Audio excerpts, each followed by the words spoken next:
চুল তার কবেকার, অন্ধকার বিদিশার নিশা, মুখ তার শ্রাবস্তির কারুকার্য। অতি দূর সমুদ্রের পর হাল ভেঙে জেনাবিক হারায়েছে দিশা। সবুজ ঘাসের দেশ যখন সে চোখে দেখে দারুচিনি দ্বীপের ভিতর, তেমনি দেখেছি তারে অন্ধকারে। বলেছে সে, এতদিন কোথায় ছিলেন?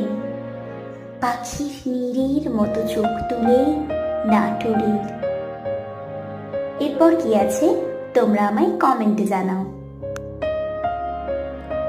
চুল তার কবেকার, অন্ধকার বিদিশার নিশা, মুখ তার শ্রাবস্তির কারুকার্য। অতি দূর সমুদ্রের পর